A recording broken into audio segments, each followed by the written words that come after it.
Good morning, Doctor. How are you doing today? I'm good. How are you? Absolutely fantastic. Boy, this book we've waited a lifetime for this. I mean, we had to go through several generations to get here. But the big question, one of the ones that made me stop was, we're talking about Gen X and Gen Z, Millennials and Boomers, and then silence. What is the silent generation? So silence are those born 1925 to 1945. Wow. So they were the leaders of the civil rights movement and the feminist movement. And Joe Biden is our first silent generation president. Wow. See, the importance of this book, because, nowadays we've become such an individualized kind of a nation that we look at a Gen X-er and we don't think of them as being middle-aged people now. I know. And with, a lot of managers with young employees, they sometimes are still thinking that these are millennials. And, well, they're actually the next generation after the millennials. They're Gen Z, the oldest of which are 28. I'm a late stage baby boomer. And the thing is that, I'm that guy that still physically goes to the bank to deposit checks. Is there really that kind of a separation between our generations like that? There is. And, you hit the nail on the head there. It's about technology. That is what has really caused the most cultural change and thus the biggest differences between the generations. The traditional theories of generations say, oh, it's about the events you experience. But no, it's really technology has affected our everyday life. That's what makes it so different to live now compared to 50 years ago or even 20 years ago.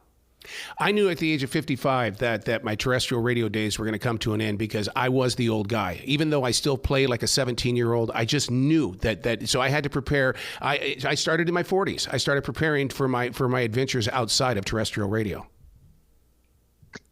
Well, and that's what we're seeing, in the job market overall. The great resignation of the past few years. That's it. Yeah. Has mostly been boomers. Now, a book like this is powerful to businesses, but it needs to be used for everyday people. They need to pick this book up because I think it's like teaching a new language. If you can understand what Generation Zers are doing, and even millennials, I love their energy. I love how they, explore. But this book kind of explains their language. Yeah, and there are these big differences in slang terms. Every generation has that. But it's also just trying to nail down. There's a lot of myths about generations and trying to figure out, what are the real differences? And to do that, I went back to all these big national surveys, about 39 million people have filled out one or the other. And then you can hear from the generations themselves about what they're experiencing instead of just relying on guesses or observations.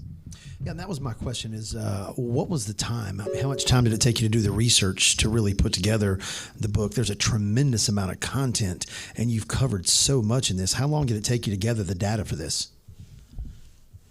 A long time, so start to finish, it was about 3 years of work. But, I'm very fortunate.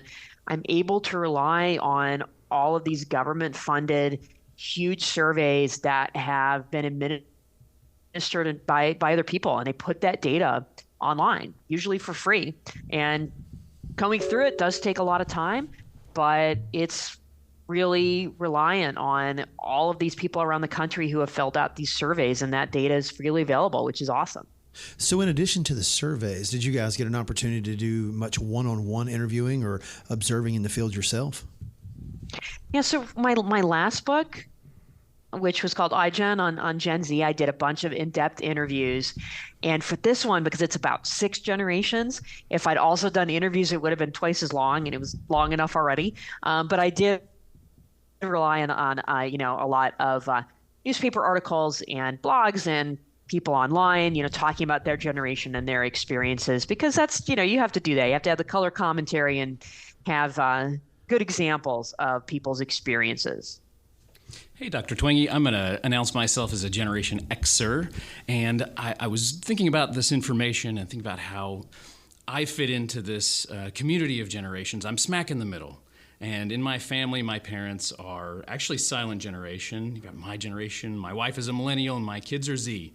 And I've got this new generation, and you mentioned, it's nameless now, but we interact very well together as a family unit, and I'm curious, is that typical? And how do the generations interact together outside of the family units? How are we getting along?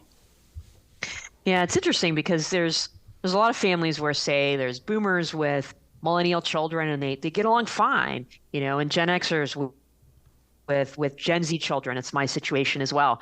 Our kids' generation fights with their parents a lot less than us Gen Xers did, when we were teenagers. But then you get to the workplace and there can be more misunderstanding. So boomers and millennials, that's been the churn the last couple of years. With the distance between the two. Where a lot of boomers, even though they had kids in that generation, were like, where are these entitled kids coming from? And they're like, oh, wait, we were the ones who raised them. That's a lot of my experience with the distance between those generations. And I thought it was interesting as you start to define in your work some characteristics of these generations. I look at my daughter, and you hit the nail on the head. She has no desire to drive. I've got to push her to practice, but I've got a son who's much younger, and anything with wheels, he's ready to go. It's very interesting to see, even in my family. Yeah, and I mean, just on average, that's what we see, that the life cycle has slowed down because we live longer. And for teens, what that means is they put off doing these adult activities, like getting a driver's license or getting a job or going out on dates. And for a Gen X parent in particular, we're kind of scratching our heads going, what do you mean you don't want to get your driver's license? Yeah. I was in line at the DMV when I was 16, like right away on my birthday.